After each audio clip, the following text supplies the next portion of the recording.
All right. Hopefully we're live. I think I'm live. Welcome to the studio. Pleasure to have your company here. If you're new here, if you've not seen me paint before, welcome. I'm glad you clicked on this video. If you're watching the replay, welcome. I hope you enjoy this. Make sure you subscribe to my channel. Click the notification icon so you're notified when I go live. It's early morning here in New Zealand. Where I'm coming to you from, I don't sound like a New Zealander because I'm not a New Zealander. I'm a Texan living here in New Zealand. And today I'm going to do a little bit of painting, and we're going to hang out in the studio. My goal for these live streams is to answer every question I possibly can, but invariably in the public live streams, see, I go live every week with my students over on the academy, but with the public live streams, I don't always get to every question, but I'll do my best. I'll do my best. So let me know if you can hear me and you can see me, and I've got all the tech worked out okay. Hopefully I do. It's live. Things always happen. So if the stream goes down for any reason, I apologize in advance. Again, South Island in New Zealand, in the middle of the country, countryside, rural, you know, so anything can happen, and sometimes that connection can be a little bit dodgy. But I hope it'll be all right. Your mic is low sounding. Okay. Let's adjust this. Let me hit a button here and see if we can get the mic. Try that. A couple of clicks. Maybe that will be a little bit higher. Is that better? Is that better? I appreciate that feedback.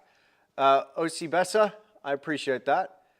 We can hear and see you. So hopefully that's going to be coming through. I'm getting my little audio bars right there. You might be able to see on the screen. And there you are. There's all your beautiful smiling faces there. Excellent. So Jens, I think I've worked it out there, but just let me know. And if I need to change the mic setup, I will do. Oh goodness, how good is coffee first thing in the morning? Let me show you what we're going to be working on. Now you might have seen from this thumbnail, you know, this painting, you can just see the edge of it here. Let's go to a wider shot. Let me talk to you about what we're working on here. And I'm trying something new here. I'm trying some new lights here in the studio. And so this is only part of the painting. It's not the whole thing. Let me just turn up the ISO here. I've been playing with the lights here in the studio. One of my students over on the academy let me know about these new bulbs. And one thing I'm playing with is bulbs that have a higher CRI, color rendering index, so I get full color. And my goodness, when I turn this thing on, the color just started to explode. Before I was working under a very low CRI, around 80, which is not great, but here these are 97 plus. They're called UG LEDs. Not a sponsor, but just really enjoying the results that I'm getting so far. So this is the painting that I'm working on. It's an imagined scene. I'll pan across this. I'll try and be as steady as I can with this pan shot. But this is what I'm working on. And I've got cameras and lights and all that set up here in the studio, so that's kind of most of it. It's absolutely enormous. This painting is huge, absolutely huge. I'll just make sure I'm focused. There we go. I'm here flying solo in the studio, folks, so I don't have any tech support here. But you're seeing the painting, and you might have tuned into a previous live stream, but you're seeing the painting in different phases here. So we've got initial block-in where you could still see the imprimatura coming through, so that underlying color. You've got final detail. This dappled gray is the only thing that's finished about the painting. And you've got me kind of thinking out the process. I'm very blessed to have horsey people surrounding me here in the middle of the country, here in the South Island of New Zealand. And horsey people have really helped me with this painting in getting the anatomy right on the horses. So if you're wondering, why are there pink lines over your horses? So you have a look here. You can see I got some weird pink lines on some of these horses. The issue I was having was just where some of the lines in the anatomy was. Too high in the shoulder, you see. A little bit too low in the belly. And so I've just been making notes to myself. So I make a little line with quinacridone magenta, titanium white, and then I'll come back and I'll tighten that up and make sure that the anatomy is just right. So the horses, I'm working my way through some things. I don't know everything. So I'm really learning on this one. But you know, this is the thing I love doing sometimes as an artist. I throw myself out of the comfort zone and I try something a little bit different. I try something that's going to push me and cause me to stretch. Anyway, hey, thanks very much, 3698S. Excellent. Bluegrass Picker from Springfield, Missouri, welcome. There's so many people here. And shout out to all of my Academy members and all of my OGs. Welcome, welcome. So today what I thought I'd do is just have a nice little session where we're painting and hanging out and having a chat in the live chat here that's just coming up on my screen. And so this is what we're going to be working on.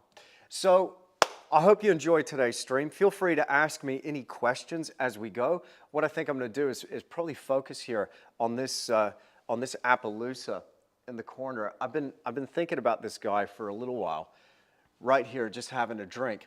And I want to show you some of the reference that I'm using. But before we get into painting, let me just give you a little bit of a rundown. If you're new here, if you've never seen this before, give you a rundown of the story of this painting. And is this the right image here? No, that's not the right image. Where's the image that I need? My design. I will pull it up on the other screen here. Bear with me. I have it here on a folder. Where is it? That's got to be it, right? Yes, good. Good, here we go. I'll pull it over onto my other desktop and share this with you.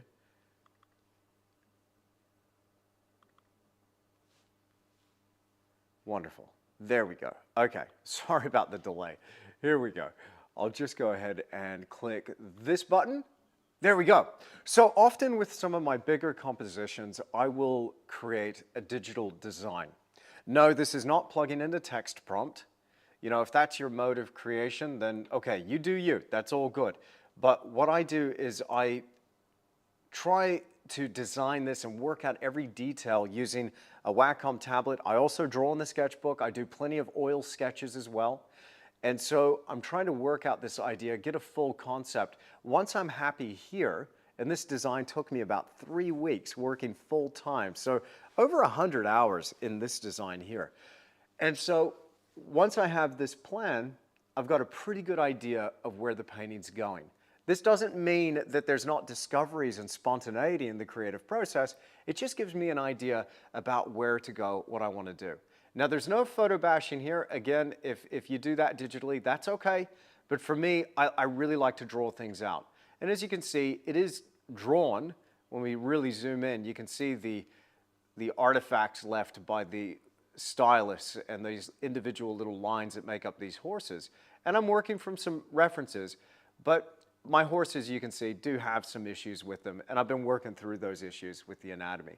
But still, good fun. All right. Let's go over here and let's mix up some color. I'm always asked about what's on my palette, so let me go ahead and get some of that out. Is that the one? No, not that one. That's the one. There we go. Let's mix up a little bit of color. And okay, thank you. Hey, Jason Hamilton, I want to thank you for reminding me of something. If you got a question, one thing that would really help it stand out for me is if you just typed in 3 capital Qs, QQQ. That's just something we do on the Academy. It helps it stand out. If you can highlight my name or tag me, then that will stand out too. But another way to get your question answered is you can super chat. You don't have to, but you can, all right? And it hovers that at the top of the screen so I can see that there in the chat replay, okay? Because I'm going to be painting and concentrating, so I might miss you, okay? And I apologize if I do. All right, let me just click this button for live chat. There we go. Okay, cool. So Jason wants to know, what's the difference between Cremnitz White and Flake White? I'm using Williamsburg mostly. Williamsburg, beautiful brand. I love Williamsburg. So here on my palette, I've got Titanium White and Cremnitz White. Now, whenever I'm getting out that paint, I always wear a pair of these because I always get paint on my fingers. So we're using the real stuff. And as such, we need to treat it with a bit of respect, try not to get it on ourselves, because I'm going to be handling lead, basic lead carbonate here. So Kremnitz white is lead-based, to answer Jason's question. And it is really transparent. It's beautiful stuff. So this is just basic lead carbonate. And off the top of my head, I keep forgetting this, forgive me, but off the top of my head, it is safflower oil in there. Might be linseed, but I'm pretty sure it's safflower oil. Here's the Kremnitz white here. Oh, thank you, Lisa. Lisa says, happy Thanksgiving, Andrew, love your works. Happy Thanksgiving to all my Americans, my fellow Americans watching. Appreciate you so much, and thank you, Lisa, for the super chat. Really appreciate that. This is oil paint, O.C. Bessa. This is oil paint. So we're going to be using oils, and we're going to be using oil on linen. So my painting here is a giant linen stretcher. If you want to have an idea of the size, I mean, as I'm standing against it, I mean, I'm not the tallest guy in the world, but I'm not the shortest, but this is about 2.5 meters, just to give you an idea of scale, right? 2.5 meters long by about 1.5 meters tall, roughly. Or in inches, I think it's 100 inches by 60, but I forget. This work has actually been in progress for the last couple of years. So not that I've been working on it that whole time. I've been taking huge breaks. Anyway, back to the color and back to Jason's question. So Kremnitz white, basic lead carbonate, and oil. Flake white in some brands, I can't speak to Williamsburg, not sure, but flake white in some brands, they put a little bit of zinc in there. So you might want to watch out for that. Let me just zoom out here so you can see all my colors. There we go. Cool. Now, I have both those whites there because I'm using the best of both worlds with my whites. Now, titanium white is very opaque. It's very bright. It's very reflective. I have so much use for the titanium. I don't use zinc whatsoever. It's not archival. I wouldn't recommend it. But I use that Kremnitz white for its archival quality. The lead white, this is an incredibly archival pigment to use. It will help your paintings endure the ages. Let's go through some of the other colors. So I have a palette that is loosely based on the CMYK printing system, but there's a twist to it. That's not enough to just have CMYK. You know, it's a bit of a misnomer that you can mix every other color with your primaries. Good luck with that one. I think you need some range. So I base this palette on transparency and opacity, but I also arrange my colors based on warm and cool. So each color here has got a specific purpose. And you'll notice that I've got about 2 to 3 variations on each color. So here I've got 3 yellows. Normally I have just 2, but I got 3 yellows. I've got a very cool cadmium yellow. So this represents the Y on the CMYK. I've got color mixing videos on my YouTube channel, and I'm going to be doing a lot more because there's always questions about color. But cadmium lemon, I've got some Hansa yellow. This is very warm, very transparent, beautiful color, and a warm, also transparent, but it really does fill that gap nicely between the yellow and the red, is Indian yellow. Now I just need to replenish a little bit here. My cadmium red light, a very punchy, opaque red. We probably won't have much need for this in today's session, but I'll get a little bit of that out. We've got some permanent crimson here, a beautiful color. This one replaces alizarin crimson for me. As its name suggests, it's permanent. Alizarin crimson is not, it's fugitive. So in the presence of UV light, you'll find that it will fade on you. So if you're looking for archival painting techniques, then I would use that permanent crimson. It's beautiful. It does very much the same thing that alizarin does. There we have some quinacridone magenta. This is the M on the CMYK palette. So again, we've got the yellow there. Now we've got the magenta, and we'll go through the blues and we'll end up with that C. I'll show you. Ultramarine blue, beautiful. Hello from India. Hello, Suresh. How are you? From Thomas, we got a question. Hi, Andrew. How many tubes do you keep on hand at any particular time? I will show you my tubes here. Thomas, that's a great question. I'll squeeze out a little bit here. I have more color out than I need. I really do. Ultramarine blue. Let's get out a little bit of cobalt blue. What I'm looking for is range, and you know, I still consider this a limited palette. It's not every color that I need, but there are some purists out there that are like, come on, dude, that ain't limited. Use 3 colors. Use 1. That's limited. But I still think that this is somewhat limited, but I'm going to go out on a limb here and say I can mix just about any color you can point a brush at with this arrangement that you see here. And there's some colors here that I actually don't need. I'll point those out. There's some colors that we can get away without. How do you wash your brushes contaminated with Cremnitz white? That is a great question, Shahzad. And again, apologies if I mispronounce your name. But to wash that out, I use Gamsol, and I use a 3-jar system. And so I'm washing my brushes in the first jar, I move on to the second, and then to the third, I'm wiping it out with paper towels as I go. I cover brush cleaning and a lot of studio practice tips in my Fundamentals of Oil Painting course. You can find that on my Academy. It should be top linked in the description below. If you're watching the replay of this, it'll be top linked in the description that goes with this. But you can find it by going to tisch.academy. But I will be putting some stuff out here on YouTube as well. But it's something that, you know, yes, your brushes will have some lead residue in there. That's why I try not to chew on the business end of the brushes, just in case I get a little bit of lead poisoning. I'm crazy enough as it is, you know. I don't need any lead to help me go any further down that road. Transparent yellow oxide. Oh, by the way, my greens. Phthalo green, beautiful green.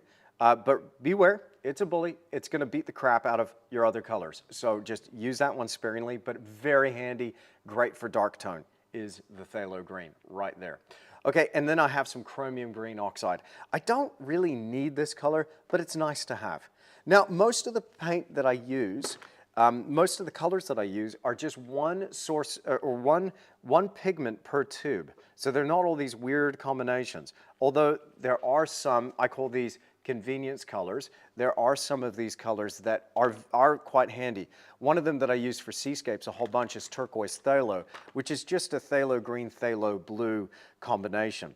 The brand that I use pretty much exclusively, and I've been working with them for a few years, is Blue Ridge Handmade Oils. Blue Ridge, based in Asheville, North Carolina. They're made by a chap named Eric Silver. He's an absolute master craftsman, and this is what I use predominantly. In fact, it's all I use except for a few old straggler tubes of paint that I have left over from the decades that I've been doing this. So, to answer Thomas's question, I'm gonna detach my palette cam here. I'm gonna move the camera over here, and you can see, I know it's a weird angle, but you can see there, that's all my paint stash. It's not in the light, so it's kind of in the shade, but that will give you an idea of how many tubes of paint we got there. It's a lot. It's a lot. Maybe I can do this without destroying my studio. There's got to be over 50 tubes here, but in terms of individual colors, I think, you know, that's just 1/2 of what I got here on the palette tray. In terms of individual colors, probably about 30, 35, and I don't use all of them for every project. So what you're seeing here is the palette that I use mainly for my landscape work. I will also use it for portraits and still lifes, but again, this gives me the range of colors that I need. So we talked about the greens: transparent yellow oxide, transparent red oxide, burnt umber, and this weird little lump right here, which I need to replenish because it's gone dry on me, is liquid impasto medium. Bear with me while I get some paper towels. You got to have some paper towels on hand while you're painting. It does help. Let me tear off a couple of these squares. And again, this is just going to be a little bit more of a chill, relaxed painting session here in the studio. I've got my coffee. I'm in the mood to paint. I hope you're up for hanging out for a couple of hours with me here in the studio. Thank you for tuning in. Appreciate your company so much. Again, if you're not already subscribed to my channel, please do me a huge favor and subscribe. And can I ask you to do me another huge favor? I hope you'll enjoy this live stream. But if you're enjoying it so far, I know you're gonna, but if you're enjoying it so far, please do me a huge favor and hit the like button. Hit the like button. That helps the algorithm push this out to more people. I appreciate that so much. Let's go ahead and change the camera angle here. We've got our colors. We're going to be mixing up some of these. I want to show you a little bit of reference and kind of how I use reference. So you would have noticed in my design, let me X out of this, you would have noticed in my design that I've got this Appaloosa that's drinking over on the right-hand side of the painting. Okay, so here's what I did with my reference material. I actually got inspiration from a couple of different horses that I'd seen. I'll go ahead and go full screen. Here we go. Here we go. Gallery mode. There we go. I got inspiration from a couple of different horses that I'd photographed out in the field.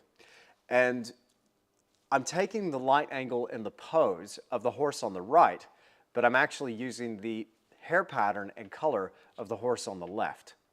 So sometimes I'll do that. I'll mix and match it up a little bit. So I'm going to go ahead and work with this Appaloosa down here. Let's go back to our close-up. Man, I need to adjust the light on that thing, don't I? Let me just do that.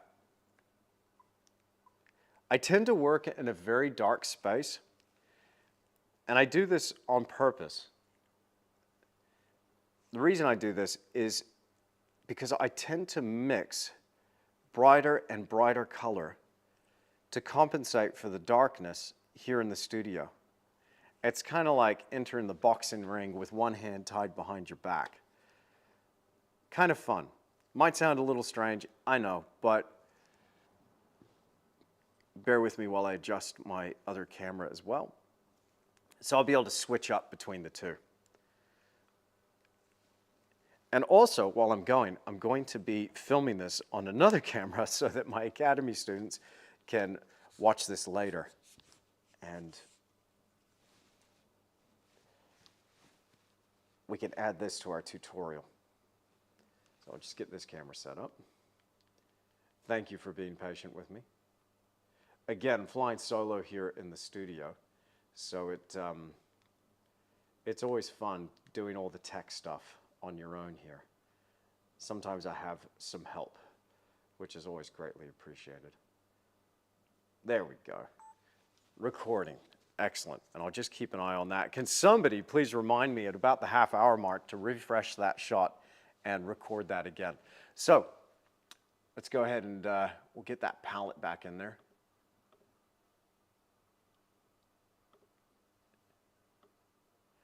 And just to show you the reference that I'm going to be looking at, we'll pull these horses up here. Oh, come on now. Wrong one.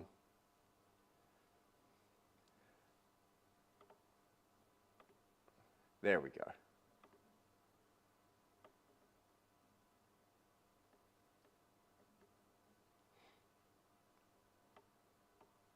Excellent. Okay, yes, we got some cues. I'm getting absolutely smashed with the questions. I don't understand what your question is, FGH, sorry. Jose Perez, hi Andrew, what are your thoughts on water mixable oils? I have used them, they're pretty good. I just prefer the oils. What brushes from Rosemary Co. do you like for glazing?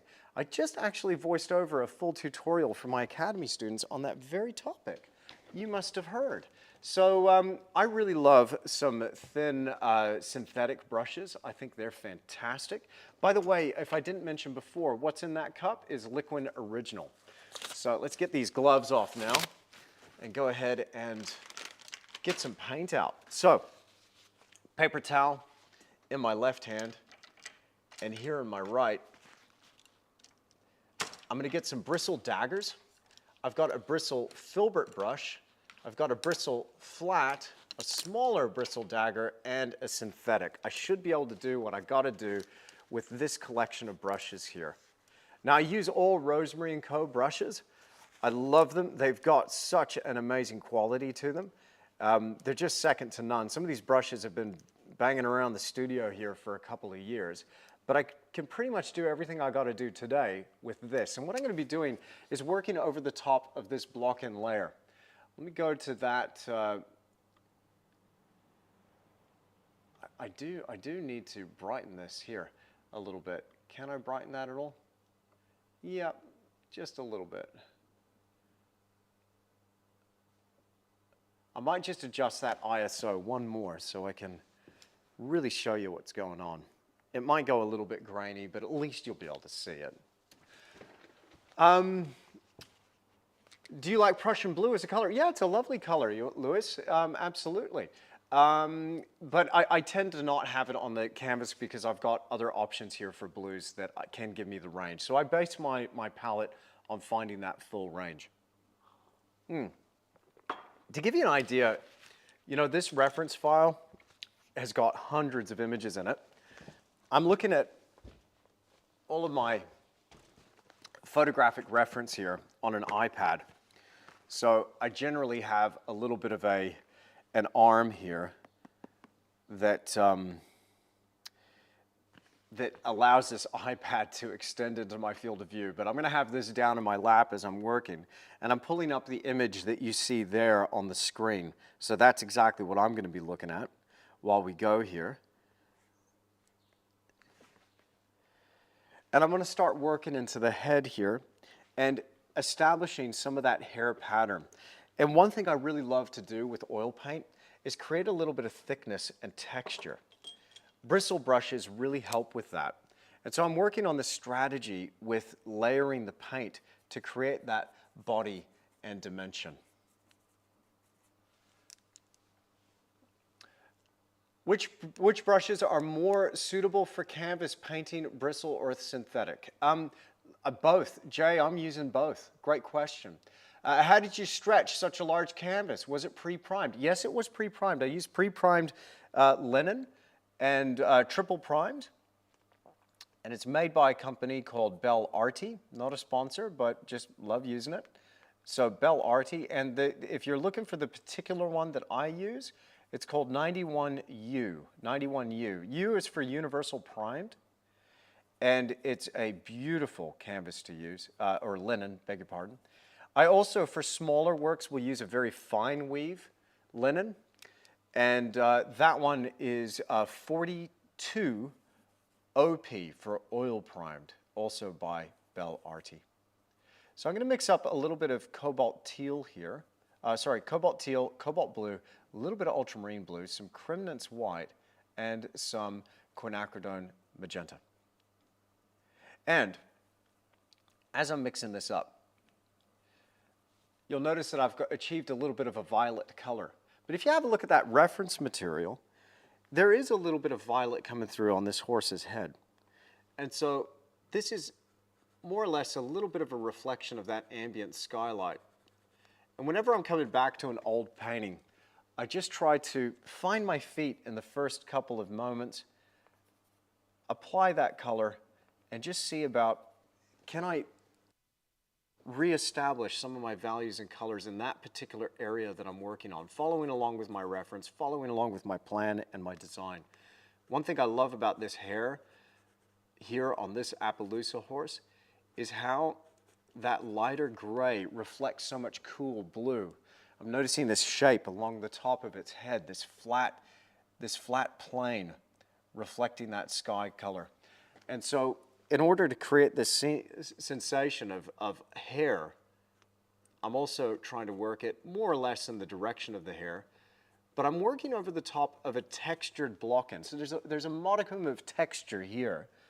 And as I work across that surface, it just gives the painting a bit of dimension.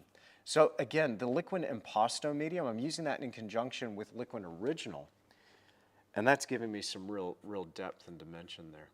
So I've been really itching to get back to this Appaloosa, and I'm not completely obliterating that gray that was there previously. All I'm doing is just working with it. So there are gaps in my brushwork that are being revealed, and what's showing through that gap is my initial underpainting. How do you keep your canvas stretchers from warping over time? Marley's, how are you doing? I recognize that name. To keep them from warping, I just use a really high quality canvas stretcher bar, so it's got an enormous depth to it. And so there's no real reason for it to twist like this.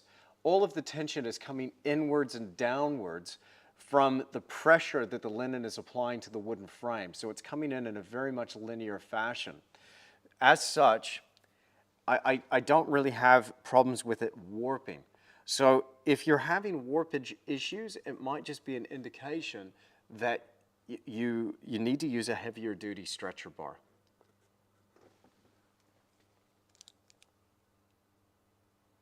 Liquid in the tube doesn't stink up the studio. Well, look, liquid can be a little bit on the nose, but you've seen my studio. It's a pretty large space. So it doesn't bother me so much, but if you're in a smaller space, I used to paint in a tiny little studio, right? And so when I was in a smaller space, I had to have an extraction fan that would get the fumes out of the studio. Yes, so there are some fumes, but it is nice, beautiful medium to use, very convenient. Many professional artists use it. But yes, it can be a little bit on the nose, to be honest. Deepen that tone a little bit. Ultramarine blue, burnt umber, a bit more cobalt blue. A little bit more liquid impasto. And we'll just start applying some of this to that edge, that boundary where the light meets the shadow. And then we'll get into some highlight colors here. I'm just going to adjust this camera. Bear with me. There we go. Now you're talking.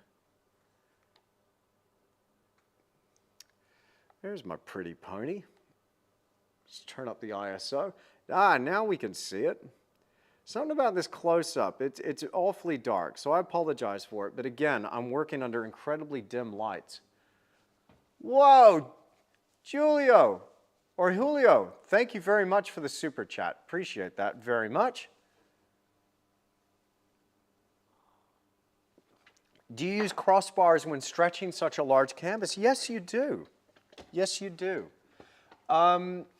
So with those large crossbars, and so there's a big H sign. So there's one big one going across this way horizontally, and I got two verticals going through here.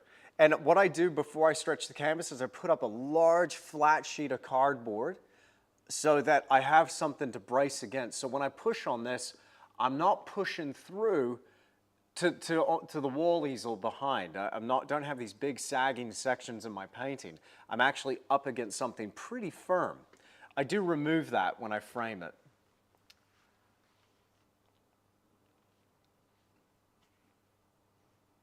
Okay, that's great to hear, Marley. So it might have been a humidity or a temperature issue. You know, sometimes I'd have that happen with humidity and canvases sagging in the studio.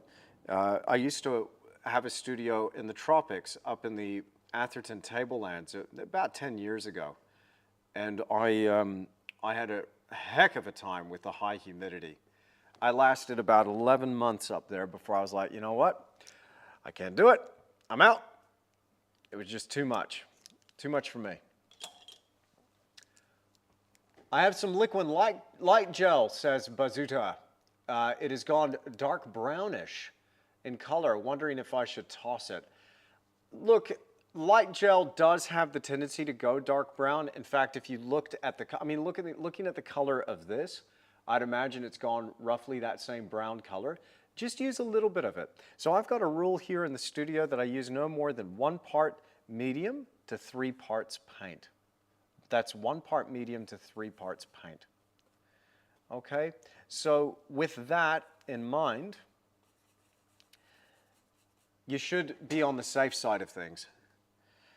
And that dark brown quality that you're seeing, it shouldn't be drying into your colors. So just use it sparingly. Let's go back to our close-up here. One thing I notice about some of these references is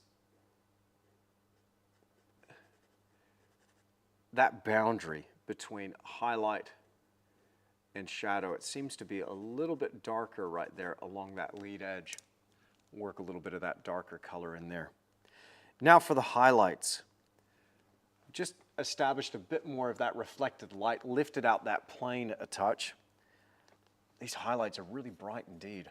got a large bristle dagger here. I'm going to get some titanium white and Crimnon's white. Often I'm using those two whites at 50-50, so an equal mixture of both.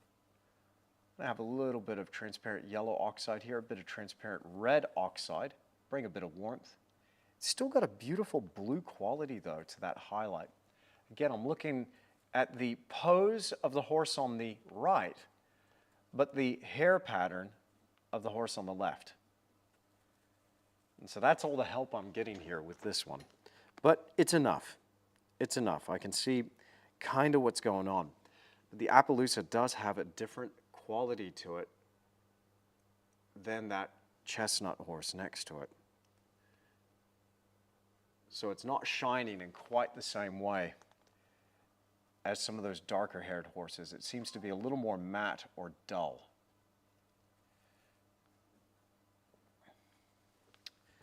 Bear with me, I'm going to turn my phone onto silent.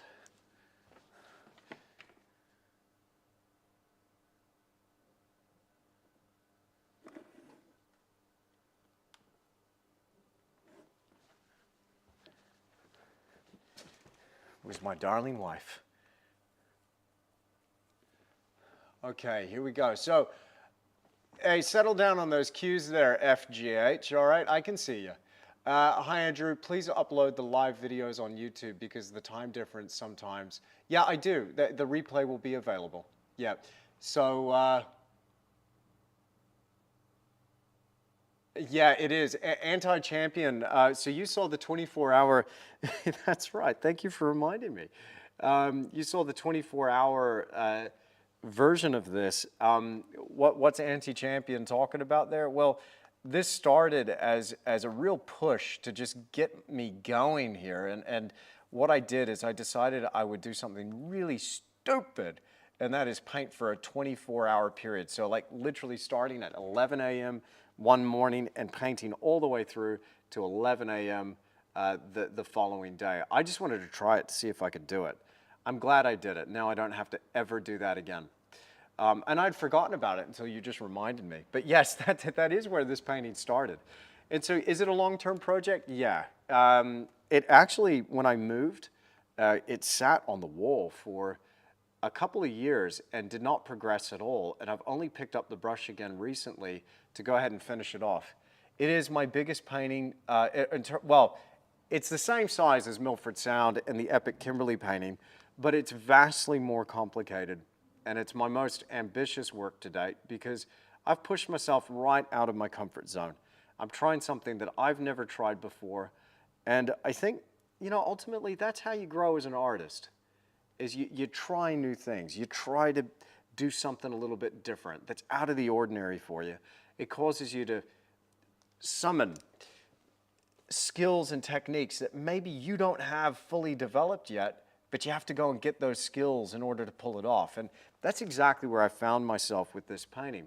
But that said, it's been a great study, not only in horses and horse anatomy, but it's been a wonderful study in how to keep everything together. You know, it's a trick working on a big painting and holding everything together so that it all seems to work. So I'm just now starting to establish the light clinging to some of that anatomy that I'm seeing in the horse on the right. So I'm just following along. We'll bring some of those highlights down into the face. What is the difference between liquid fine detail medium and liquid light gel? Okay, I don't use either one of those. I just stick to liquid original. So Shazad, I'd use some of that. But you'll find that the liquid fine detail is a little bit syrupy and a little bit sticky, whereas the liquid light gel allows for a bit more of the flow. We'd be kind enough to upload more videos on birds. I'm desperately waiting to learn from you. I do have some bird paintings planned at some stage. I mean, that exact point with my epic painting, says Gary. Hey, shout out, Gary. Appreciate you being here. Gary's from the Academy as well. Hey, if you're a member of my Academy, can you hit us up in the live chat right now? Say good day. Say hello to others, and let other people know what you get out of the Tisch Academy and what you've learned so far and what your experience has been with the Academy. It's always so much fun when my Academy members show up to these public live streams. Really appreciate you so much. The Academy is probably one of the coolest projects that I've ever been involved in. And being part of that exclusive community has been unreal. It started when I started uploading videos to Patreon many years ago, and then we decided to go independent and build our own website, build our own thing. And from there, it's just grown and gone from strength to strength, and it's been an epic journey so far. But that's where I share a lot of longer form videos, loads of full tutorials. You'll find over 300 hours of content over there on the Academy, as well as critique videos. I go live every week for my members over there on Tisch Academy. So if that sounds like you, check the link in the description or visit tisch.academy. You'd be glad you did. It's a really cool place. The best part of it, though, is the exclusive community. That's so much fun.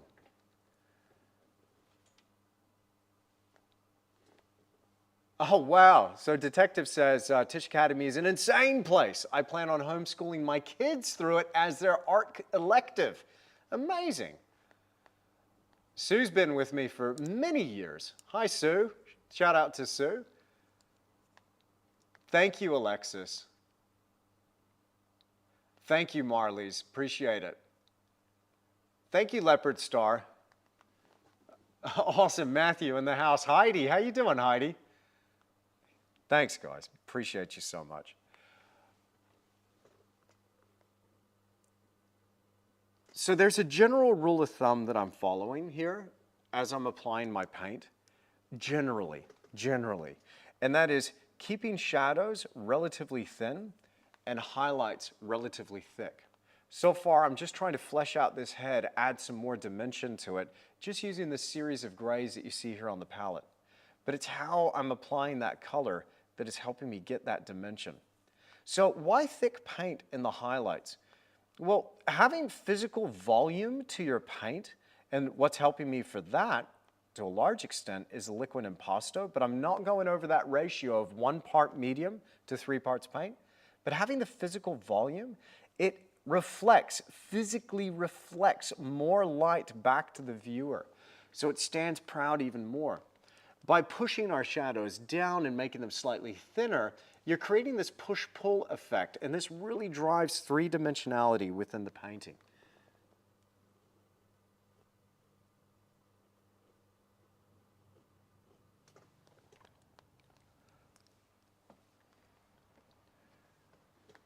Hello, Virginia Haynes. How are you? And Virginia Watson. Nice to meet you, Virginia. I hope to see you on tomorrow's live stream. So I'm going to be continuing this painting on tomorrow's live stream, which is the exclusive live stream for my students. But each week we're doing different stuff. We do portraits, we do landscapes, we do still lives, we do all kinds of things. So if it's traditional realistic painting techniques, whether you work in acrylics or oils, I find that a lot of the techniques and principles are interchangeable. But if you're into traditional realism and you want to learn how to paint realism, then check it out.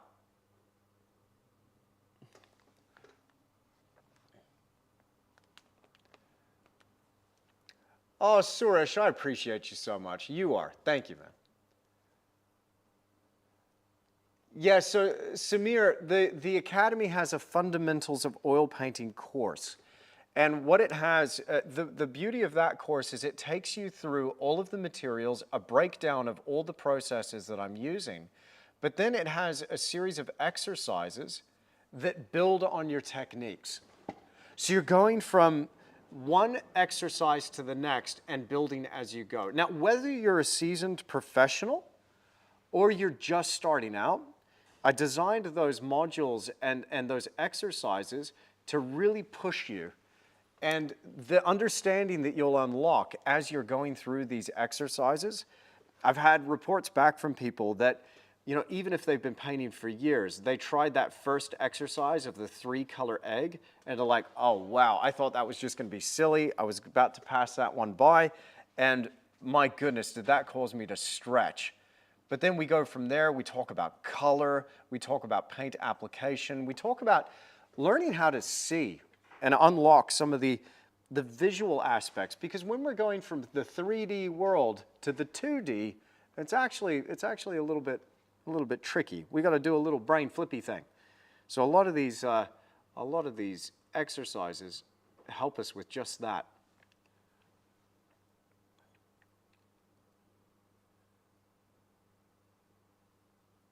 If you're just tuning in, if you've just joined me, I am working on a painting here that's one of my most ambitious paintings to date.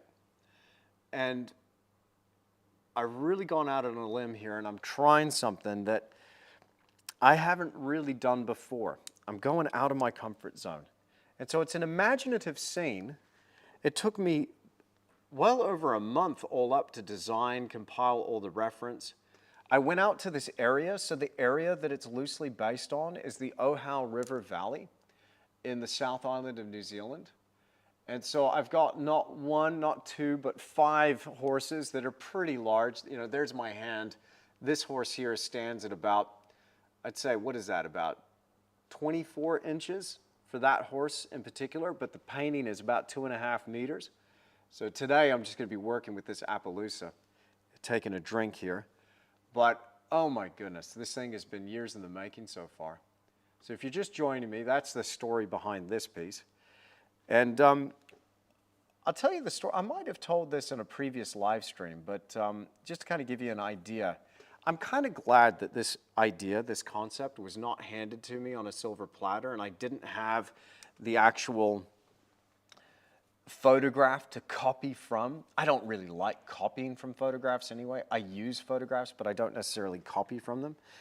But what I went on this trip, the cavalcade, and what I found is I had this idea in my head, and I was trying to make nature, I was trying to make the situation bend to my will. And so I'd organized this photo shoot, and what I really wanted was horses crossing the river and, you know, creating that splash as their hooves were smashing down into that water. I wanted something dramatic, and we've all seen images like that, but I really wanted to paint that. I'm really glad that I didn't actually have that scenario, because this idea would never have happened, and I'm kind of happy with where the direction went. But I had an agreement with the dude who had organized the cavalcade, and I said, where are you going to be crossing the river this morning? He's like, mate, I'm going to be right here. I'm like, right here? He's like, right here. And I said, okay, well, I'm going to park right here. I'm going to set up my tripod, and I'm going to wait for you. And you just pull through, and I'll be ready to go. You just do your thing. He's like, perfect, deal. I wait. Half an hour goes by. 45 minutes go by. He hasn't shown up. And what ended up happening is I turn and I look, and about 500 meters down the valley, they've already crossed. So I missed my shot. I started running across the valley floor, across all of these stones, nearly breaking my friggin' ankle. And I never really caught up to them. But then I turned around and this landscape opened up, and the landscape is phenomenal. It's this kind of scene. And I started photographing that landscape like crazy. I'm just like, wow. So I'm glad that the idea was not handed to me on a silver platter, that I could just try and capture something that was a result of that direct experience, but had that imaginative element. So this is the picture that I wish I had gotten, but didn't. So I had to recreate it. So then where did I get all of the photographs of the horses from? Well, I had to match the light angle best I could. You'll notice that the light angle is high to the right-hand side, so slightly front-lit, and it matches pretty much with those horses that are below to that landscape that's above. And so I've just put the two together. And this is how I use reference for the most part, to support the idea. Create an amalgamation of a couple of things.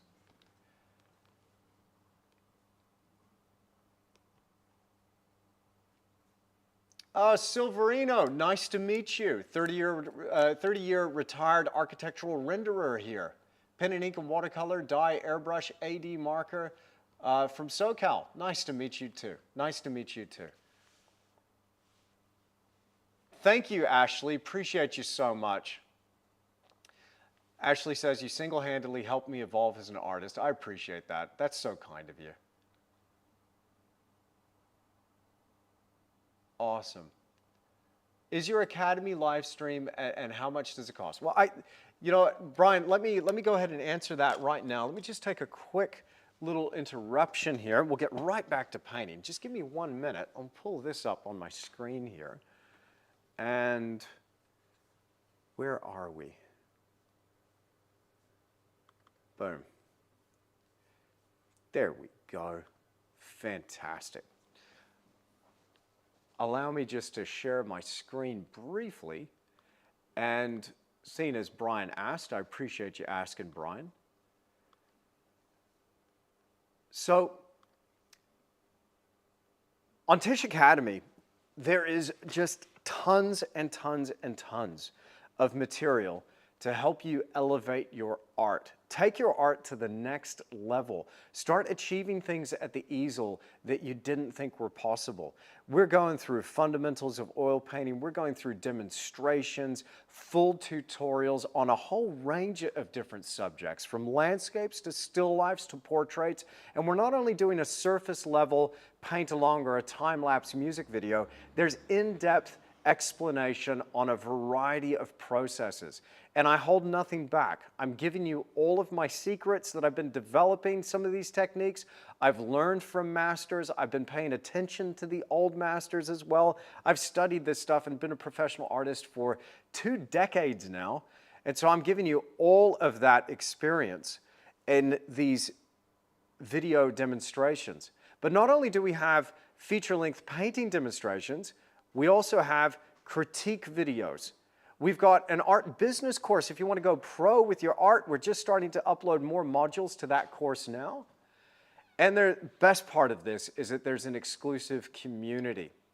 So if you want to check out hundreds of hours of content, and when we calculated it the other day, it's actually over 300 hours of video content and growing. We add about half a dozen, well, anywhere between 3 to half a dozen hours of content to that library every week, which is a lot of content, but I go live with my students. If I didn't mention that, the weekly live streams are a blast. Now, 2 different tiers. We got Academy VIP at $25 per month, or the Studio tier at $15 per month. The main difference between those 2 tiers is that the Academy tier has access to the weekly live streams. So make sure you check that out. That's really where the best value is. You'll want to be part of those live streams because it's a bit of a Q&A, a bit like what this is today. We're just hanging out here in the studio, but it's a bit of a Q&A, right? And we get to talk about those questions. And because naturally it's a smaller community than here for a public YouTube live stream, every question gets answered. But you also have direct access to me. You can direct message me anytime. I read all of my DMs, and I get back to people pretty sharply as well. So if you want to check this out, then do yourself a favor, visit tisch.academy. There's the URL right there on the screen, tisch.academy, and jump in. Now, to sweeten this, there's 2 things which I would just want to make sure that there's nothing getting in your way to elevating your art. So there's no way you can possibly lose here. 1, I offer a 30-day money-back guarantee. Jump in, and if you don't like it, I'll give you all your money back. No questions asked. So jump right in there, have a look, 30-day money-back guarantee. But the other thing is as soon as you sign up, you're going to get a 7-day free trial. So you really have nothing to lose. So just jump on in, have a look, guarantee you're going to love it. And I look forward to seeing you in the Academy. I look forward to seeing you on tomorrow's live stream when I go live for my members over there on the Academy. Okay, thanks very much for allowing that brief interruption there. And let's get back to painting. So far, we're just adding a little bit of depth and dimension here to this horse's head. I'm applying some new brushwork over the top of a dried block-in layer. We'll go to a wider shot here, and we've got this Appaloosa. You can see the body pretty much. And so I'm following along with this little bit of reference material as I was explaining before. Here we are. I'm looking at that horse on the right for the pose, for the anatomy, but I'm using the hair pattern of the horse on the left. So far, I'm enjoying it. I might need to tweak the light angle a little bit, but so far it's it's coming together. I just need to apply that detail.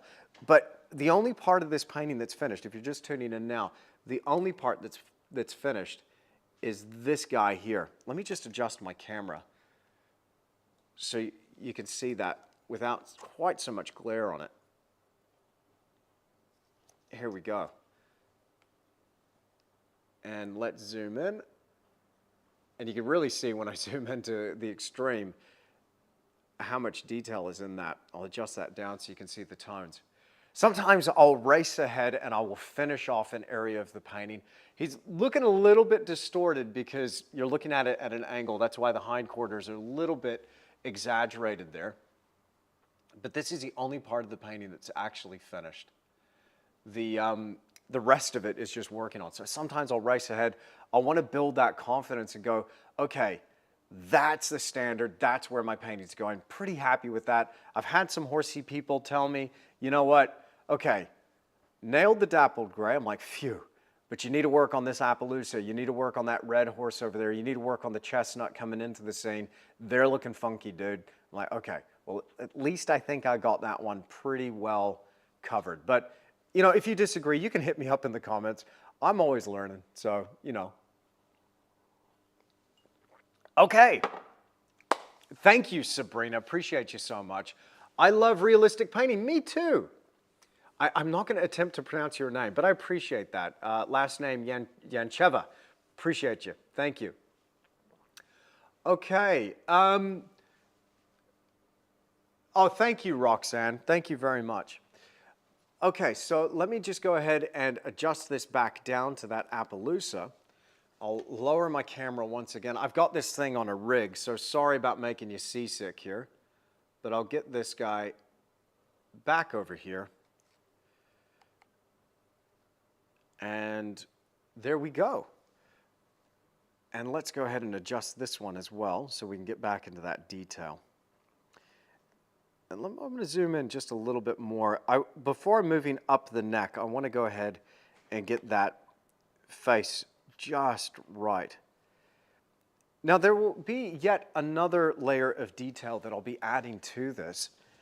I tend to work and work into the painting over and over and over again. And this really helps me build that depth and dimension in the painting surface. I've got chords on my chords here. I've got chords everywhere. One more adjustment. I'm sorry. I know, one more adjustment. Is that going to get in the field of view? No.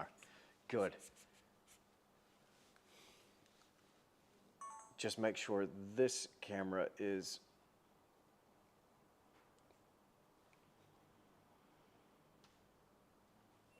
recording. Here we go.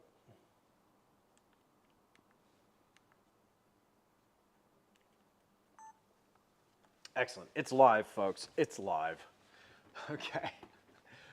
Where's my reference? There we go. We'll pull that back down into here. Excellent. The dapple gray looks great. Thank you, Ashley. Appreciate that. I'm going to attempt to... is it Svetomira? Svetomira? Beautiful name. I mean, it sounds amazing. Well, I mean, it looks amazing in text, but I wish I could pronounce that. But hi there from New Zealand. Excellent. Very interesting camera setup. Yeah, I've got a wide view and a close view, and I'm recording on a Sony, and then there's a Sony ZV over there. Hello. And my palette cam is another Sony ZV. So yeah, multiple cameras working here at once. I'm kind of like juggling, right? I'm like that one-man band. And I've got the bass drum on my left foot and the snare over on my right foot, and then my guitar in my hand and a harmonica strapped to my face. And at the same time, I'm trying to tell jokes. Sometimes it works, sometimes it's just chaos. So.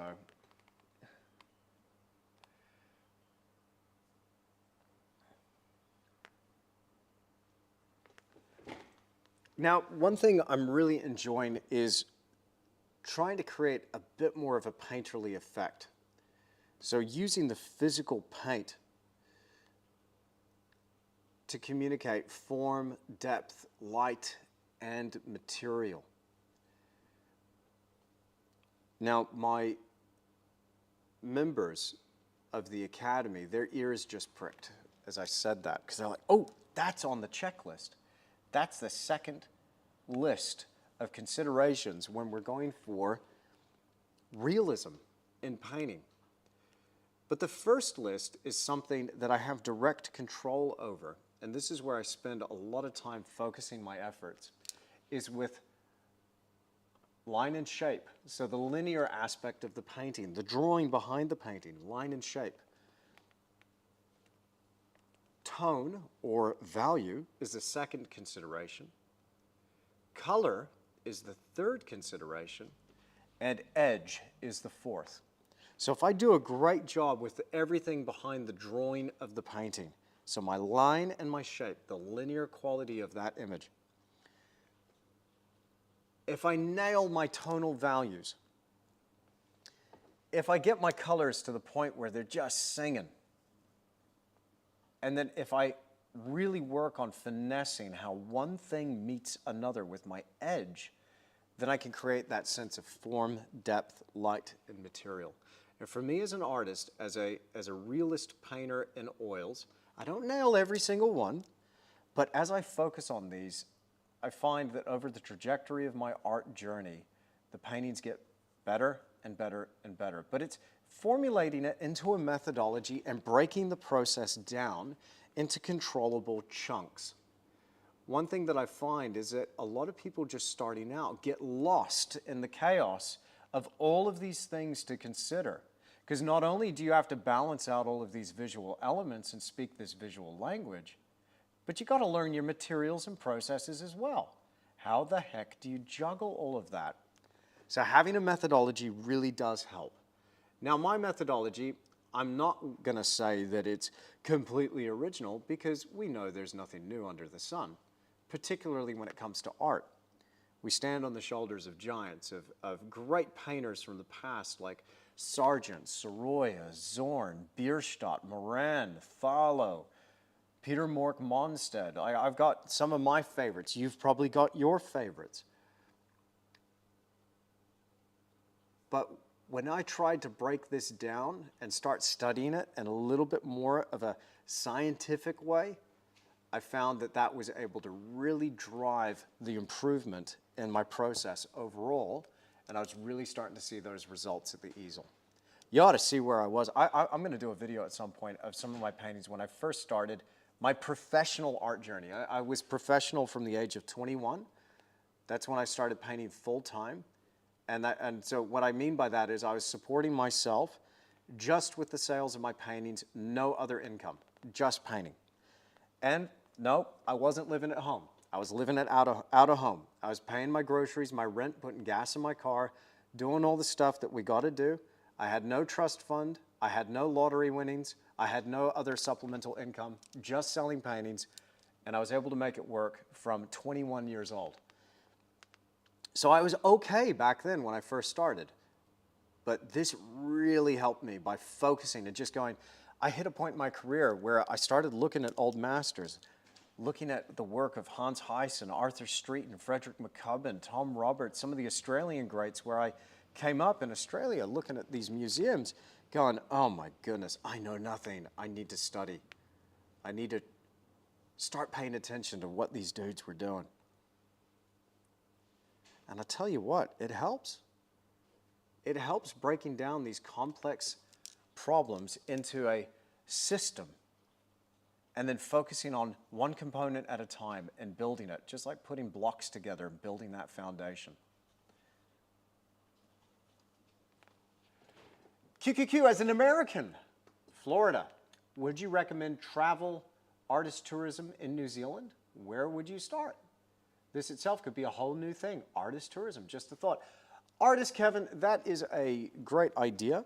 We're already doing it. So I am taking about 24 of my students with 2 plein air art tours. We're running 2 tours back to back here in New Zealand. And I'm going to be painting alongside some of these students in 2025, January.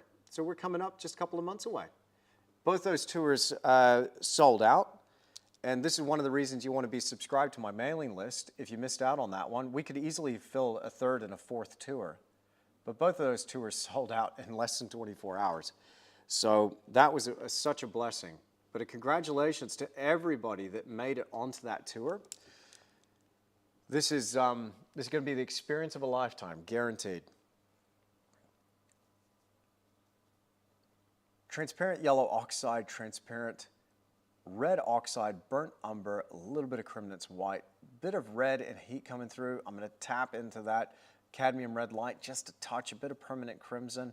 Just trying to find my feet with some of this warm, rusty color that's coming through on my Appaloosa. Very interesting color indeed, just along the nasal bridge. I'll work some of that color down into there. I like the patches of color that are just showing up, this rustiness that's coming through the cheek here.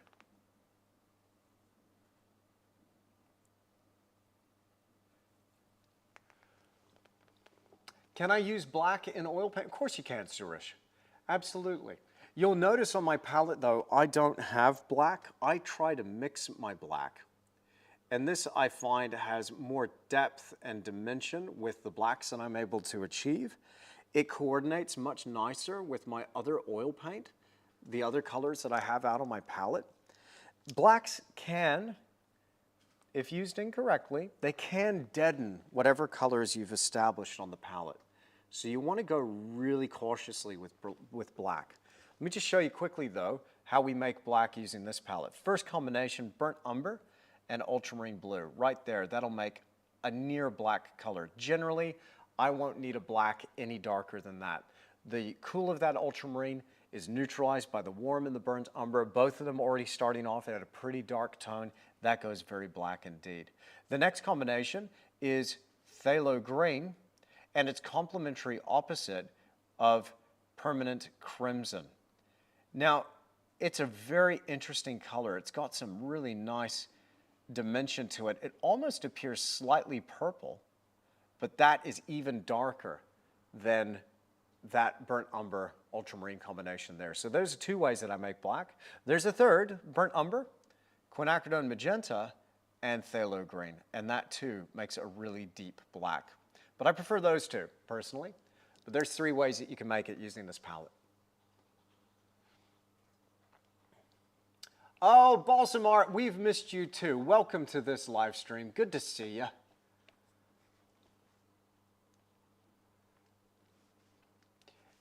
Yes, if you've got a question, chuck a QQQ before it so I can see it. Apologies if I miss your question. Go ahead and ask me again, whoever I missed out. Was that you, SimiFlash 2007? My question is, what would you do if you realize the white horse in the back looks too bright in line with the brown one? Would you have to redo it all over again? No, I wouldn't have to. The thing is that you might be seeing it as too bright or too dark with the exposure on the cameras here in studio. But to my eye, I'm judging one thing based off another. And I'm in really tight control of my value structures, so the tones across the whole painting, right? So everything's got to have a context. What establishes that context is the light source. So my light is coming in high right, over my right shoulder. So it's coming down into this scene. But I had to make a decision early on as to what was going to be the main thing in this painting. What was my main subject? And this showed up all the way at the design phase. So here, in the design phase, I worked out what's the brightest part of this painting? What's going to command the most attention? And how do I want my design to flow around this element? Well, it's that dappled gray, you know, the white horse there in the center. So this I wanted to have high contrast, really bright, and everything else has to subordinate to that. So I've adhered to that pretty much throughout this painting process, but this is where that design, that long vision comes in. It shows up in your design, and then you just see that vision through with this painting. So even though I've been working on this for a couple of years, I've not lost my way with it. I'm still following very much in the path of that design, even though I might vary from that design ever so slightly. I hope that makes sense. Hope that makes sense. All right, we'll go back to this and let's get our palette back. There we go. And let's get our horsies back because we got to see our horsies. I'll drag that down to the bottom of the screen. Hello, my name is Mac, 9 years old.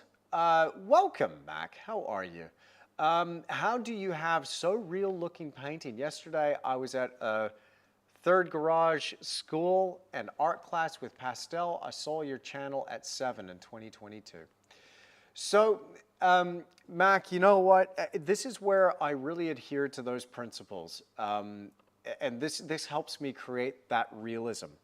And if there's some advice that I could give you as a 9-year-old, let me give you this advice. And if I could go back in time and give myself at 9 years old some advice, what I'd say is draw. Draw, draw, draw, and then draw some more. The thing is that drawing is the basis of oil painting. Everything of painting is built on a solid foundation of drawing. So you got to be, if you want to paint realism, you got to be able to draw realism. And the best place to start drawing is draw from life. Now, you don't need to have something fancy to be able to draw from life. All you got to do is look around you. Go, you know what? I love that G.I. Joe. I'm going to draw it. I love my alarm clock. I'm going to draw it. My teddy bear. I'm going to draw it. I'm going to try drawing a portrait of my dad, my mom, my sister, my brother. Mac, I'm not sure who's in your family, but if you got somebody that's close to you, maybe try and draw them. Draw them from life. And just draw. Keep drawing. Don't stop drawing. Then get into painting. Keep splashing that paint. Get out those colors. And you'll find that the more you draw and the better you get at that, the better those paintings are going to start to look. Now, Mac, focus on your fundamentals. Okay, brother? Focus on your fundamentals. What are the fundamentals? Well, what we just talked about. It's line and shape. And when I say linear, that's just a very fancy word for drawing. So line and shape, focus there. When I say tone or value, all I mean is how light or dark something is. Now, you know what color is, right? So practice with that color with your painting. Work out what different colors do when you mix them with one another. And then when we talk about edge, this is something that's going to come over time. And the more you paint, the better you'll get at working out how to flick that brush, how to apply that paint, how one thing meets another. So this comes into volume. Mac, start now. Dive in. Your buddies might think you're weird. It's okay. I was the weird art kid. And you know, you probably are going to be doing better than I did as a kid. I was kind of weird. I didn't have a lot of friends, but I just wanted to hang out in my room and draw and paint. And so other people thought that was weird. Why wasn't I playing ball? Why wasn't I doing this or that? I didn't really play video games either. I was just all about my art, and I just wanted to just dive into that. So do it, and then do some more, and keep going. And that's how you get good at the realism. I hope that helps. All right.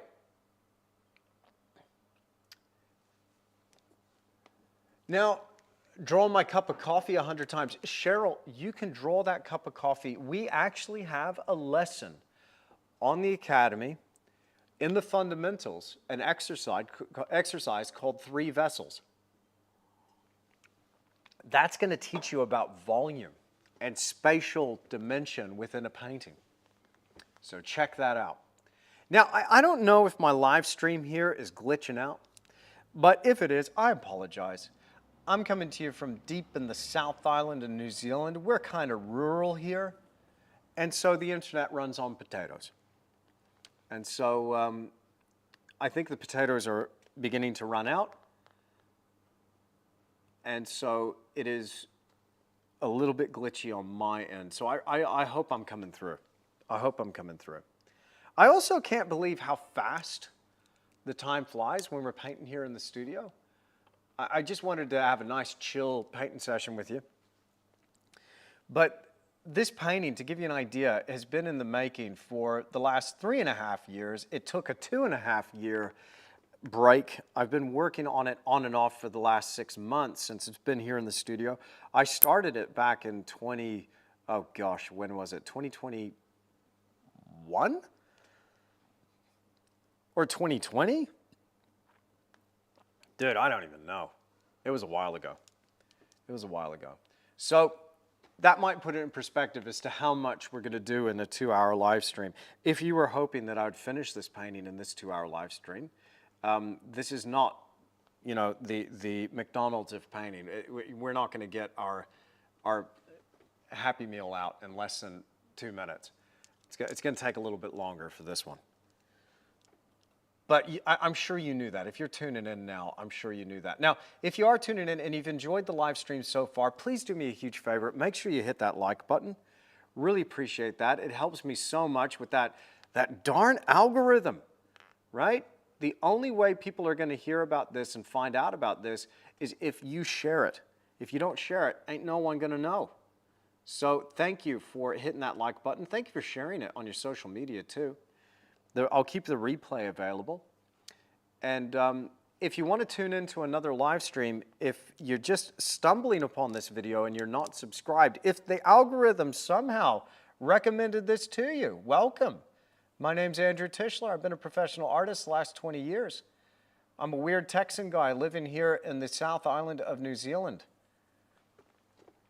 My strategy for ending up in one of the most beautiful countries in the world is finding the prettiest girl and marrying her. She just happened to be a New Zealander, and that's how I ended up in this country. It's fantastic. I highly recommend it.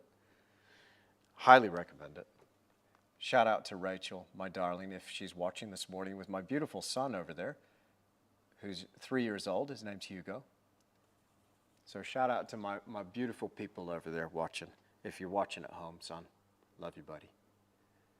He sometimes watches his daddy on TV, you see. So he likes it when his daddy says hello. But here on this channel, I talk about all things to do with art, oil painting in particular.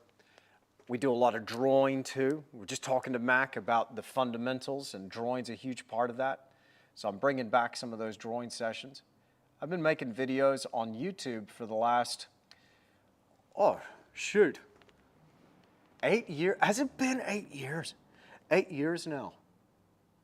And I've grown a little bit of a following here, which has been such a blessing. It's been nice. But I love it. It's become really a huge part of my life and my life's purpose to help others get better at painting, elevate their art, create work they're truly proud of. Because I believe that when we're on purpose, when we're dialed in, when we're painting, when we've got that brush in our hand, that everything's okay. We put a little more beauty into the world, a little more joy, a little more creativity. And so that's my purpose, is to help you tap into that zone, sling that paint, and create something really cool that you're really proud of. So please subscribe if you're not subscribed already. Get a little bit more blue on that head.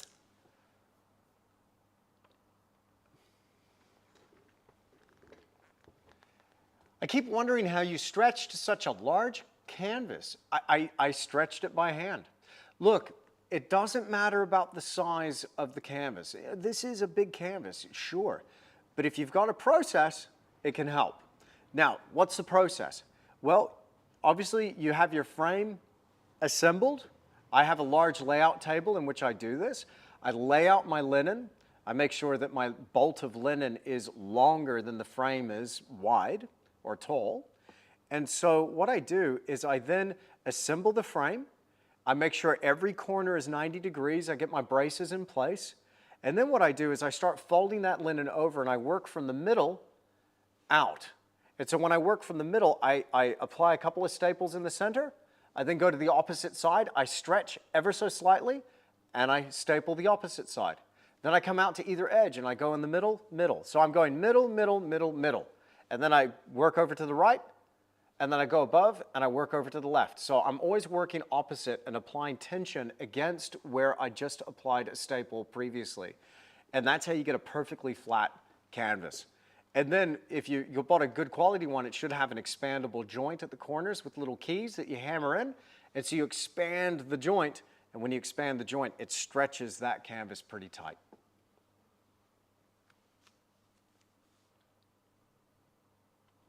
Thank you, Sheena. Appreciate you. It's all about sense of purpose, right? Thank you, Matthew. I appreciate that. That'll help the algorithm.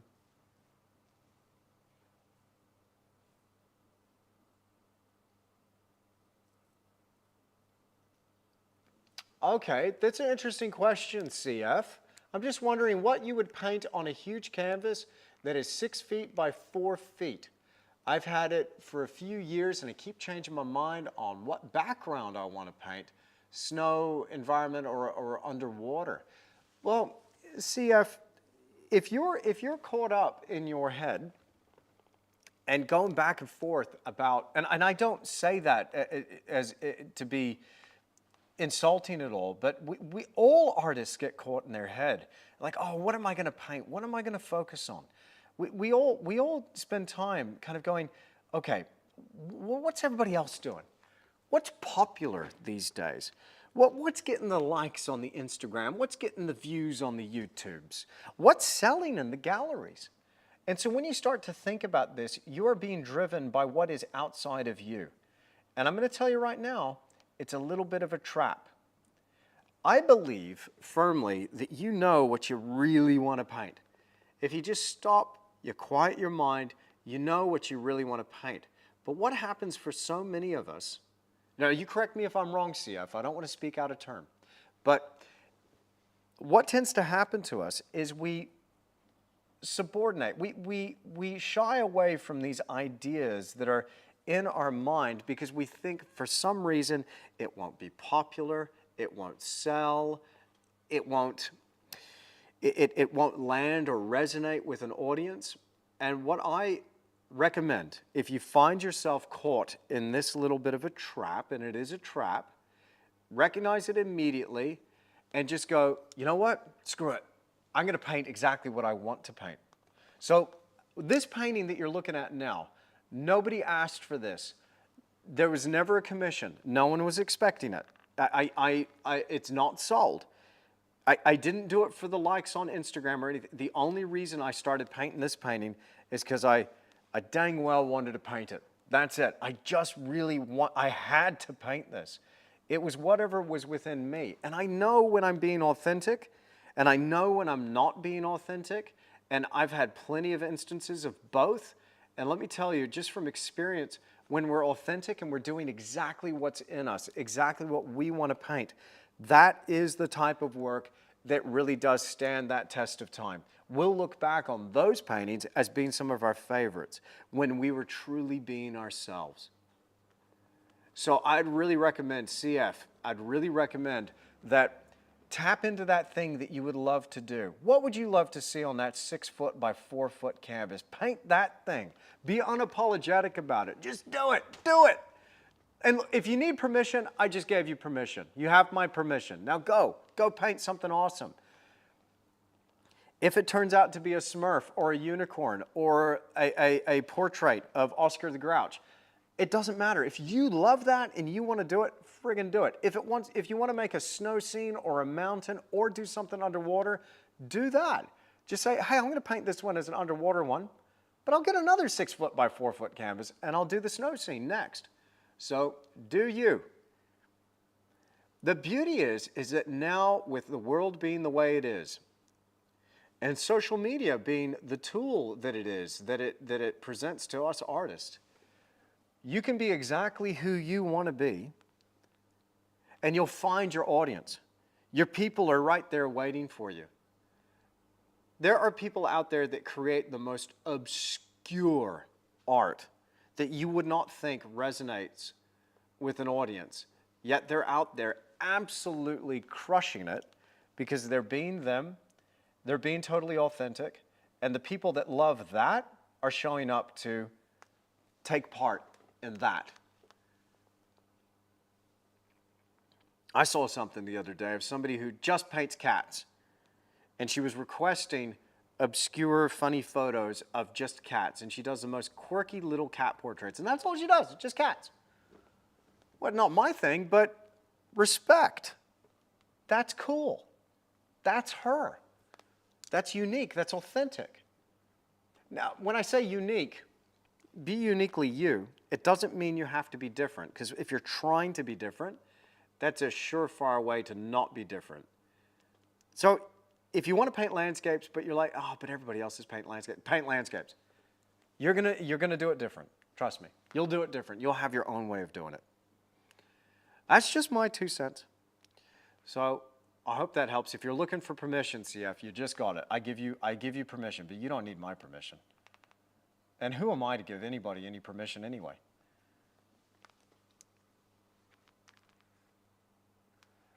And you know what? Permaculture Kiwi, I love the handle, by the way, and shout out to all my Kiwis. I paint what I love, my dog and birds. Exactly, paint what you love.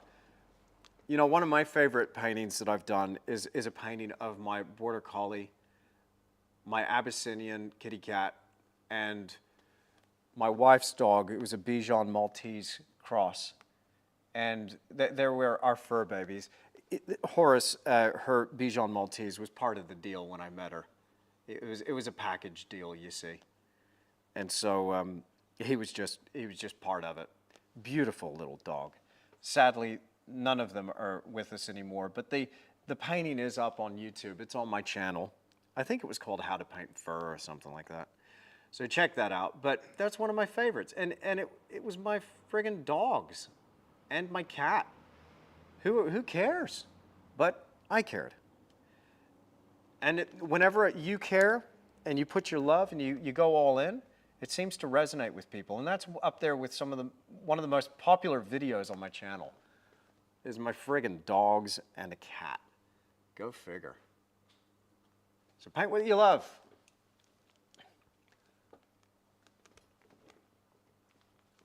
Yeah, jump into it, CF. Way to go. You got this.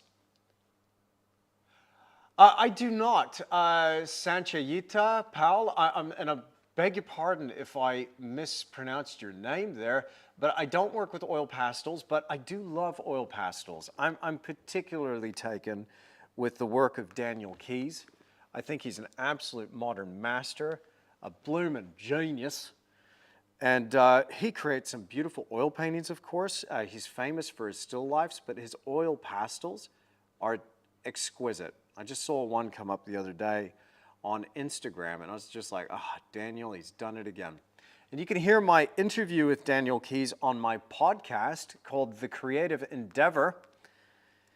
If you haven't listened to my podcast yet, check it out. If you paint, you're probably watching this because you paint.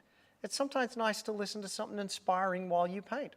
And I interview artists from all around the world, and artists at varying stages of their careers, but for the most part, these are the best of the best working today.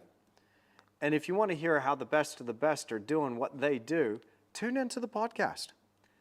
I get a lot of them to open up about their careers and share with us some business insights as well. And so that's a really cool place to hear about that side of things, if that's something that interests you. So check it out. It's called The Creative Endeavor.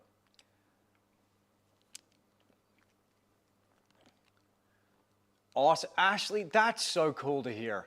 That's so cool to hear. Right, okay, so if I've missed your question, please hit me up again in the live chat, and I will endeavor to answer it. Again, I'm just chipping away here on this horse, following the light pattern with that horse that you can see there on the right.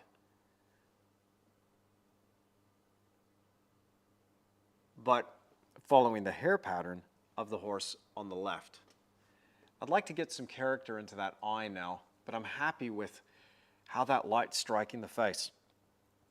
So we'll work on the eye, and we'll work on some highlights, maybe just a little bit more dark down here, and flare out that nostril just a touch more. But this Appaloosa does, when I look at my reference, he does have a very narrow head. So we'll go ahead and give it a narrow head. But thank you for hanging out with me here in the studio. So far, I've been live for about an hour and a half. I cannot believe how fast the time flies. Just a nice chilled painting session, hanging out with you here. Again, I'm here to answer your questions, so ask away.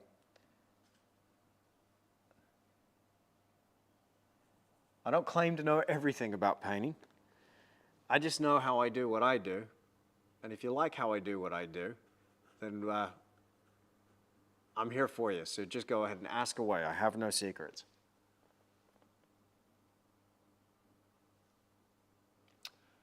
How did you get so good tech? I had to argue with my brother to get the iPad to watch the live stream and paint. Do you, like for beginners, oil or kids or acrylic? There's a few colors there, Mac.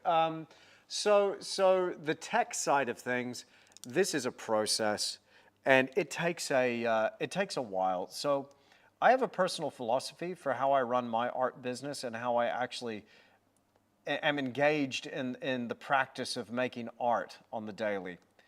And it's actually something that I borrowed from Tony Robbins, but he based that on a Japanese concept called Kaizen. And Tony Robbins had this acronym that he made called KANAI, which stands for Constant and Never-Ending Improvement. And so to get good at tech, like getting good at the art, I just start focusing on one thing at a time that I can improve upon, and I just start making advances there. And I learn from my mistakes. I don't look at mistakes in a bad way. I welcome mistakes, and I just make changes and adjustments, little course corrections. But the tech is not my strong suit. I really struggle with it still. But the further that I go, the more I learn, the more I realize I can do this. It might just take me a little longer than most people. You know, I'm a bit older than you, Mac. You know, I think I got you by 31 years. Oh, no, beg your pardon, 33, 34 years, right? So I'm a little bit older, so it takes me a little while.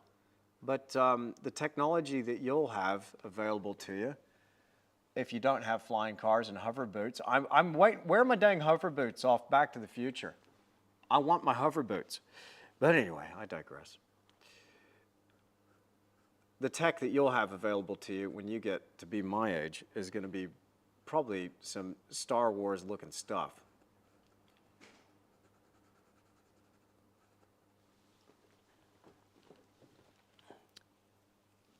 But it takes practice and persistence and the constant never-ending improvement. Balsam, you're too kind, and I don't deserve that. But I appreciate you. Following that question, what do you recommend for someone who plans to do their first YouTube live stream soon? Jump in. Just start. Start making those mistakes, Marlies. It's never going to be perfect. You know, I've been doing this for a little while. YouTube live streams, not so much, but YouTube videos for about 8 years. And there's always something that goes wrong. So just expect that and don't freak out. Just kind of take it in your stride, chuckle about it, and keep going.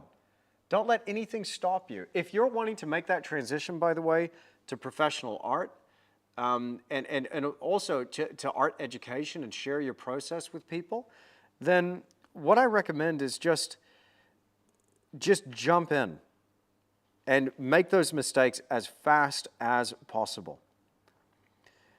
I used to look at mistakes as something that was, I take it so seriously, as if it was almost career ending, you know, and things weighed so much, and I was just like, oh, how could such a thing happen? But now I'm just like, relax. It's okay. It's not that big a deal. I had a live stream here recently that just completely bombed out on me, that I could not get the tech or the connection to work. I can't remember what it was, but it was something. It's always something. I think this live stream might be a little bit glitchy for the tech issues, but you know, it's just cool hanging out. So just get into it. Just do it. So in terms of tech, I mean, I could recommend some cameras, but I'm probably going to lead you astray on what kind of gear to buy. But I can tell you where I started. There's probably going to be a better option for you now than there was for me 8 years ago. But I started with a cheap Canon 700D, which had a flip-out screen. In fact, I can put my hand right on it. You want to see it? This is the first camera I ever started with. I'll pick it up. It's right here. Check this out. Boom. You know how I know it's the first? Because it's got a 1 right there on top of it. This is it, Canon 700D. And why I bought this camera is because I could do this with it. Now, don't go judging me and don't get it twisted. I'll tell you how I found out about this camera. Somebody was doing a makeup tutorial / lookbook. I typed in how to make a YouTube video. I'm like, oh, this chick does makeup. I will say this though, after that video, my makeup was flawless.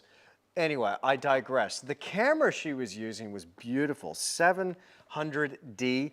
And I was like, okay, I'm gonna get that camera. So I used that. I then invested in some better lenses, and I thought that was pretty good. I had one camera. Then I decided, okay, I really need to film my palette. So I got a second camera. I bought the same one again. I needed a third camera. I bought a GoPro. And so I just started expanding, and now I got cameras coming out of my cameras. I got dozens of cameras all over the place. But it's taken me years to build up the cameras. Yeah, you know, so that again, it was a cheap entry-level camera, Marley's. But iPhone's great. iPhone's great.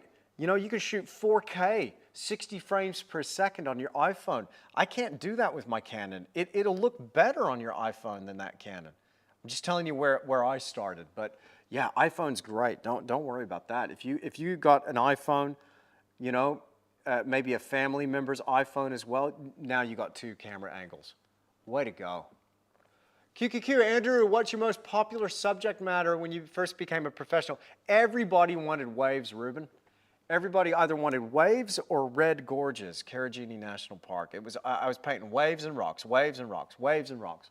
And fortunately, I loved it, but you do get burned out on it after a while. But that's how I built my career, is waves and rocks.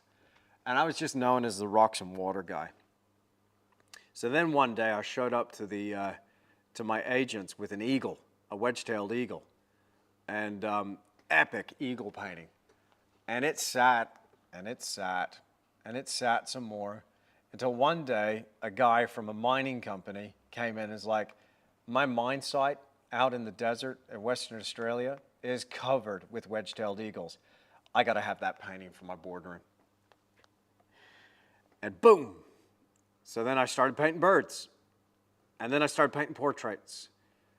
But it was always just rocks and water in the beginning. So if you're going professional and you want to paint a variety of things, my recommendation is that you get that diversity built into your range of what you offer. Build that in earlier. Don't wait like I did.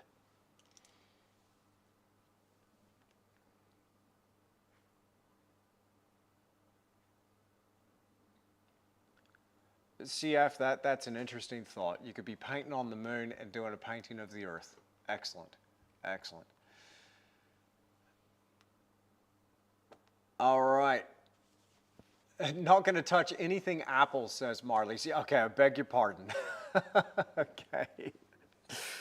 I hear you. I hear that. I hear that. Unfortunately, I'm stuck in the ecosystem. I got the Mac, I got the iPad, I got the phone, and it's just like, once they get you, right, you're in, and you're like, oh, no.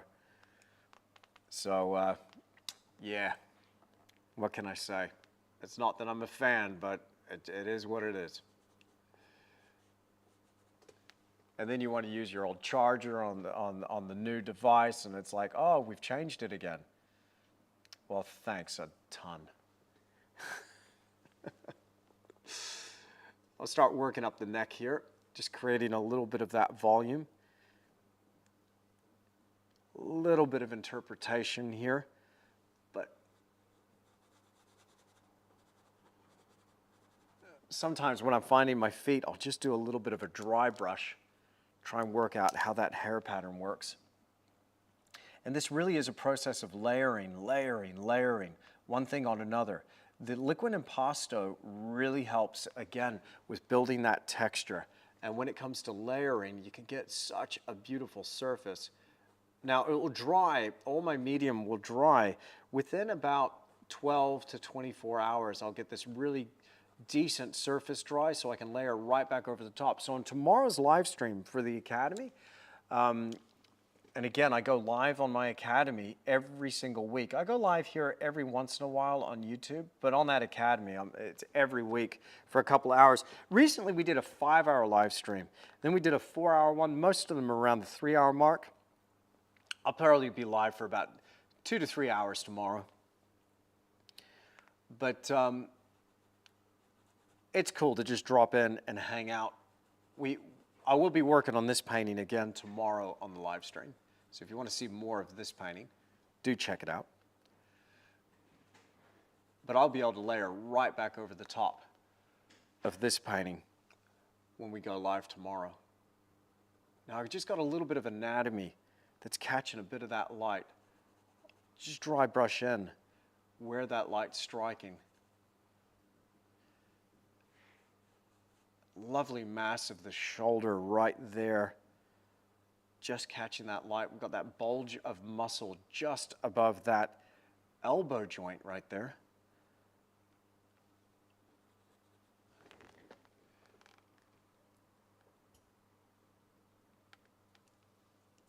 So Mac, I paint with toxic materials. I do. You don't have to though.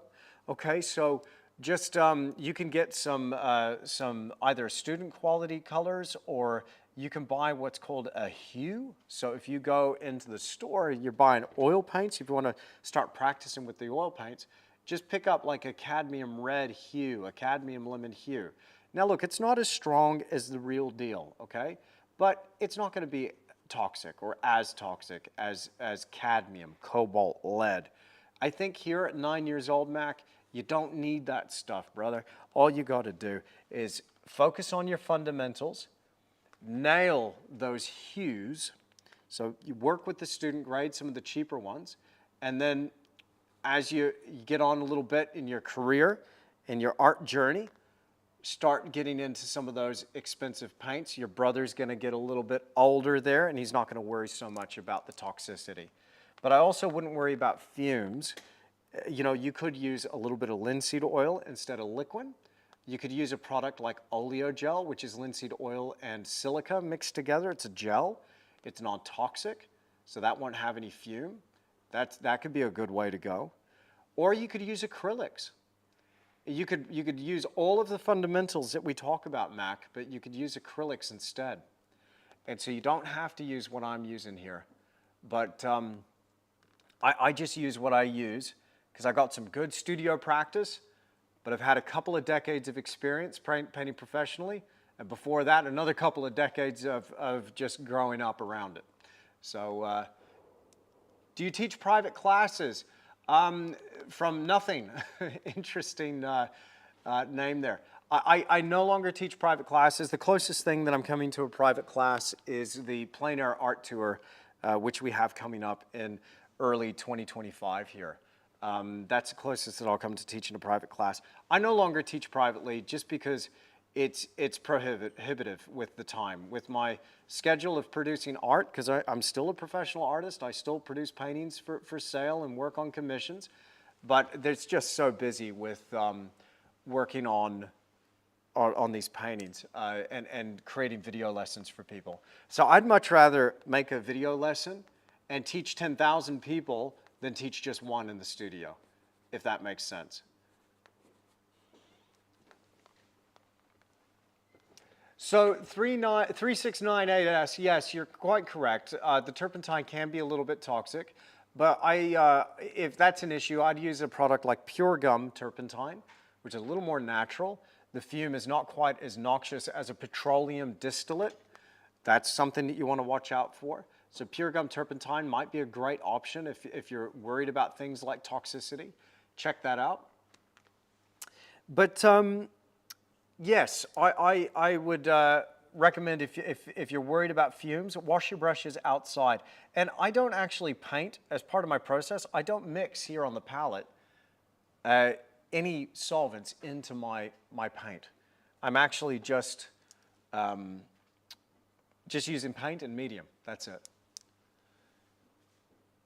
Is a 5-hour available on the Academy? It is, Sherry, and there's the replay of that live stream. All my replays are available on the Academy, yes. And I'll be doing another 5-hour one here pretty soon.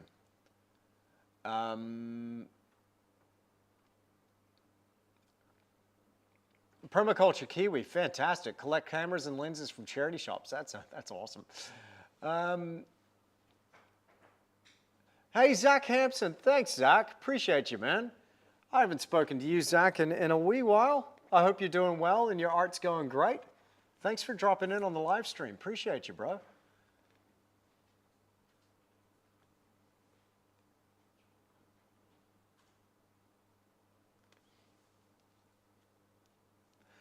So Casey Baugh in his workshops, instructional talks about how you can do everything people do in layers of paint in alla prima.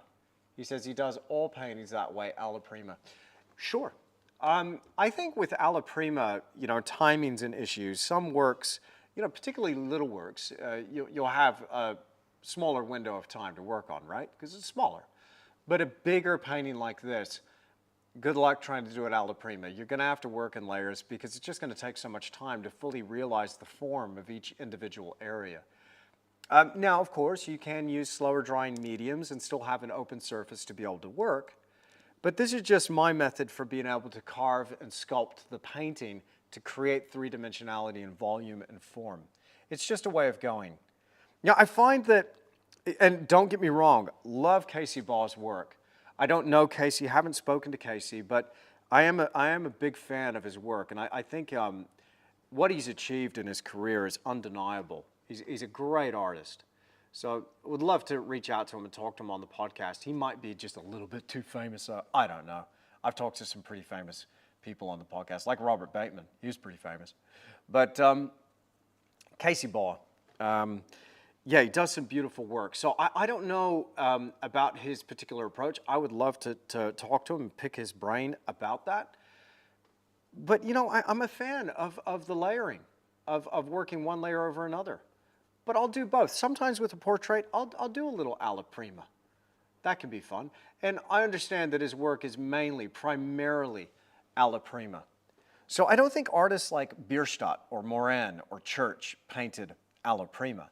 I think there would have been aspects of their painting that they were working in more or less a wet and wet technique, but with such large paintings, some of these Bierstadt paintings were 10 feet across. So you're going to have areas of your painting drying, and then you're going to be working over the top of that dry layer. And so that's how you can build depth and dimension. It's just use that part of the process.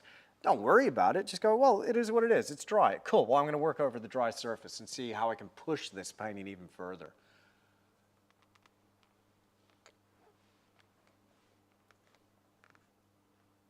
Yeah, Zach, again, it's interesting to hear how other artists do it. I think it's cool. More power to them. Again, I like the whole layering deal, I'm a fan. I'm layering right now. It's cool. This was all built up using several layers. So 2026 schedule for the class. Sherry, are you talking about the plein air art tour? We're sold out on that one. So everybody going to that has got the schedule and itinerary already. But I will be announcing dates for 2026, probably somewhere in the earlier part of next year. If you would like to know about that class, I'll tell you how I basically advertise that. I offer the class first to my members on Tisch Academy. That's the first people I let know about this, because I want people who are dialed in, locked in, and dedicated to their art. If they want to join me on a tour, I want to find people that are really committed to this thing. And I'm not saying you're not. I'm not saying that. But these are people that are really hyped up about painting in New Zealand and pushing plein air in particular. That's something else that we do on the Academy, is paint a lot plein air. So I want to know, where are those people at? So I hit up my Tisch Academy people first. So you can join Tisch Academy. Check out the link in the description. I'll just double check. Jim Fairburn, is the link, can you just make sure Tisch Academy link is on the live stream currently? Okay, thanks. The public one on YouTube, please, bro. Thanks. Thanks, man. Yeah, sweet. So I've just confirmed that the link is indeed in the description, so check that out. And then second, subscribe to my mailing list. It's free to do that, to subscribe to my mailing list. I believe that link is in the description below as well. I think it's andrewtischel.com/subscribe or something like that. Okay, cool. And then after we filled it up most of the way with Tisch Academy members, then I let my mailing list know. As soon as I announced it on Tisch Academy, we were half full. Then I announced it on my mailing list, and we were completely full, booked, solid, with enough space to do a third and a fourth tour. So it was in pretty high demand. So you got to get in there. You got to get in there. But that's how you do it. Anyway, I hope that helps. How often do you do digital art to plan out paintings? For most of my big ones, I do something digital, CF. For most of my big ones. So this is a big painting, right? And so I like to have a digital plan, but it doesn't mean I don't do color studies and sketches. You ought to see the pencil drawings that went into just studying horse anatomy and studying poses and working it out. And then oil studies. You want to see the oil study? I did a couple of oil studies, try and work out the composition. Let me get it for you. It's just on my pinup board here. I'll see if I can, without destroying my studio. You can probably see on that little camera view. I'm stepping here into the back of my studio. I'm moving some stuff out of the way. Just unpin it from the pinup board right here. And let me show you this. This is kind of cool. But it shows you what I was thinking as I was trying to tease out the idea that was planted in my brain. I say that as a way, I didn't even have ownership of the idea, but there's my initial, because I don't believe I owned this idea. I think it was a gift. It was just lightning bolt. I was like, where did that come from? I've got it. And what did I just see? It was perfect. What did I just see? So it kind of reminds me of that song by Tenacious D. This is the greatest and best song in the world, tribute. But the whole joke is they can't remember the song, but they're singing the tribute to the song. Y'all heard that song? Anyway, not that I'm endorsing Tenacious D, not my jam, but funny song anyway. But check this out.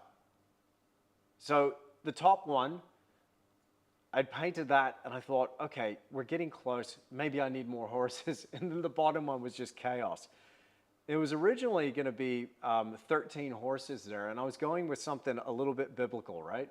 So your main horse there in the middle, take a guess as to who that might represent, right? And at the time it was going to be the white horse, but then 12 around it. But then I thought, that's going to be, I'm going to have my work cut out for me. Let's just do 5. Let's do 5. So so there was a little sketch there that I did, and that was fun. That was fun. Anyway, I got a little bit of time here. If you got a question, go ahead and hit me up and I'll do my best to answer before we close out this live stream. QQQ from Ashley, one of my favorite episodes is the one with you and Dina Brodsky. Yeah, right. Did she end up helping you with your Instagram? She did. I signed up for her course. I did a few of the things. But ultimately, Ashley, what I've had to do with my Instagram is, yes, I'm producing art and I'm making posts, but I have somebody that's helping me now with my social media who's dedicated to just helping me post and keep everything going. I tell you what, it's a lot. To do everything and keep up, it's a lot. And my focus is my academy and my members there and creating the best I can for my academy members. And so I want to focus on that. So I've had to hand the reins over on my social media to somebody that helps me in-house. So I hired a very vibrant, energetic young lady named Olivia, and she is doing great things for us here in studio.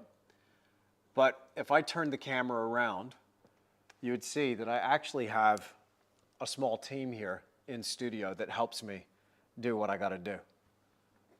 And so that's been absolutely wonderful, been an absolute blessing.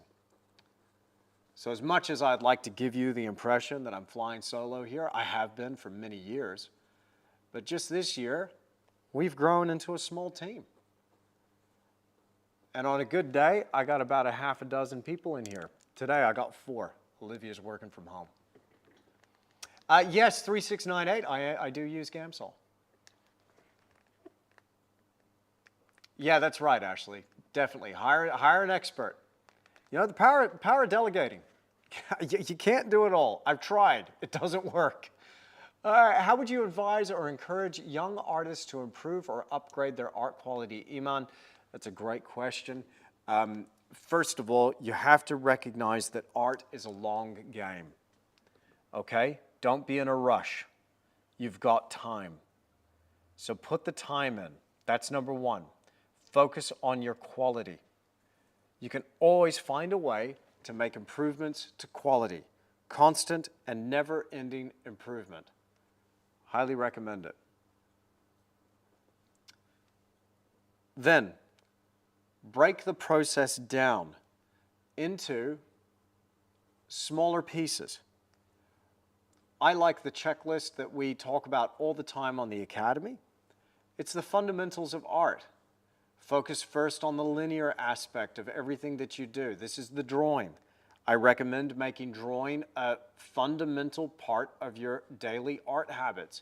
Have a little session first thing in the morning where you draw and keep drawing and don't stop drawing no matter where you think you are in your career.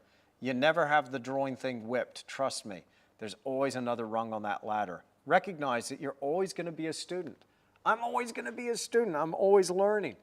That's the beautiful thing about art, is that you never arrive at a finish line. You just keep growing. And I plan on continuing to grow until I drop.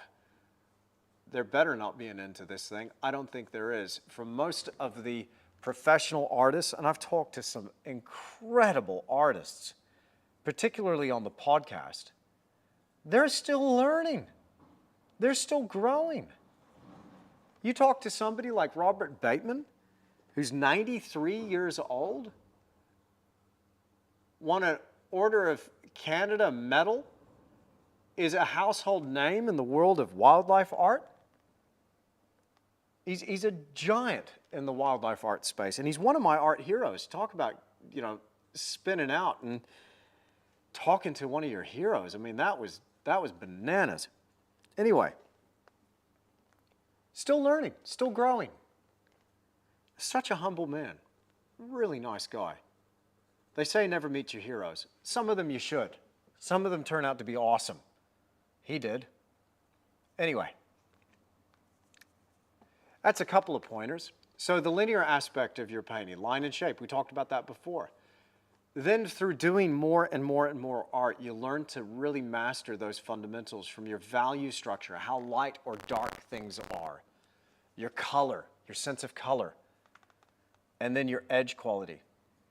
And we're chasing, right, with realism, we're chasing that sense of form, depth, light, and material. But I'll throw in a bonus tip for you. Now, we're coming at this from all over the world here in this live stream, and I thank you so much for tuning in and watching me paint live here in the studio. And I really appreciate your company here, and thank you. Thank you for being here with this little session here in the studio. I hope you've enjoyed it. Hope you've enjoyed hanging out. But bonus tip for you. I don't know where you are in the world, but maybe you've got an art museum in your nearest capital city. Maybe you're in a capital city and you've got an art museum. Maybe you've never been there before. Go to the museum. Go. And when you go to the museum, seek out paintings and pay attention to old paintings that you think, wow, that's amazing. I would love to do something like that. Now, the next thing is, be careful not to put them on too much of a pedestal. Of course, we're going to. We look at the old masters as the greats, the old masters. Oh, there's no way we could do that good today. Well, maybe, maybe not. I'm not so sure. I think these people are still human beings. They just lived a long time ago, and they just happened to get there first. But still, when you look at their paintings, dare to dream enough to go, I would love to do that one day. I would love to learn how to do that. You know what? I think I can do it. I think I can do it. I'm going to work really hard at this thing and try and learn how Shishkin painted trees, how Levitan painted water, how Repin painted portraits. So go and look at the museums, take notes, make sketches of the works that really inspire you. I highly recommend it. It will fundamentally shift and shape your career path.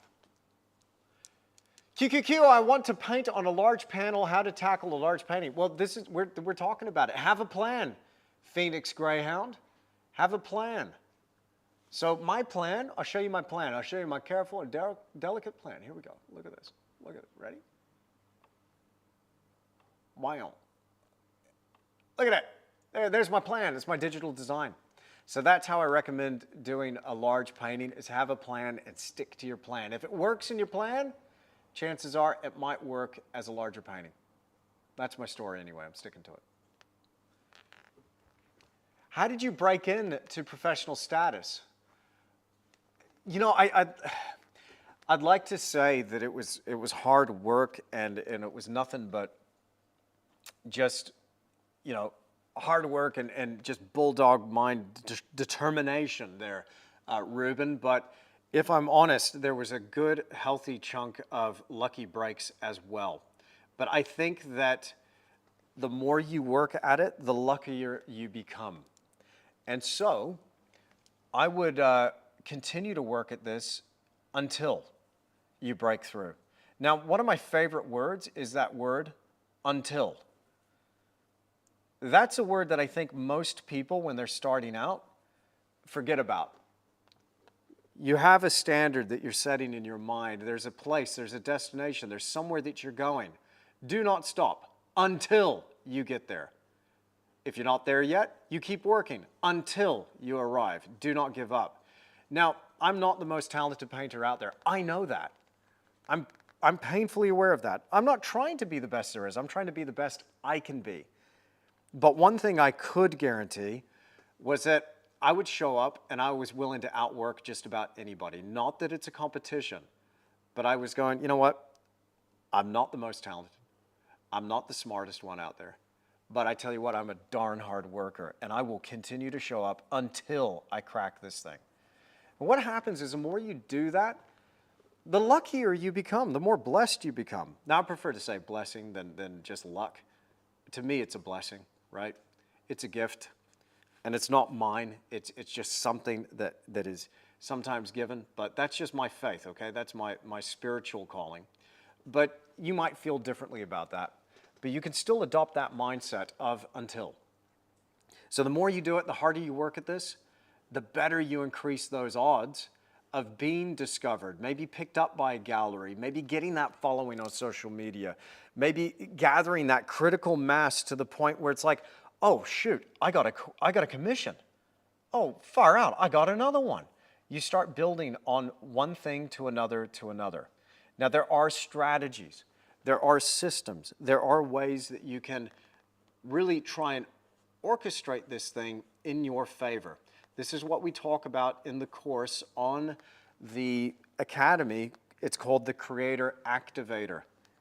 And what I'm trying to do there with that course is activate that creator within you so that you're firing on all cylinders and you're fully taking advantage of all the opportunities you have right now at your fingertips. Look, we didn't have, back when I came up, what we got today. I started without a website, without the Facebook. I just cap in hands, paintings under my arm, walked into galleries and got rejected from everyone in the beginning. And then I just was like, well, I haven't made it yet. Okay, I'm gonna keep working until I get there. So I showed up again. I picked up a gallery. The galleries then that rejected me started calling. They're like, we'd like to show your work. I'm like, well, why didn't you tell me that 4 years ago when I knocked on your friggin' door, dude? Anyway, not that I'm bitter about it, but still, it was fun.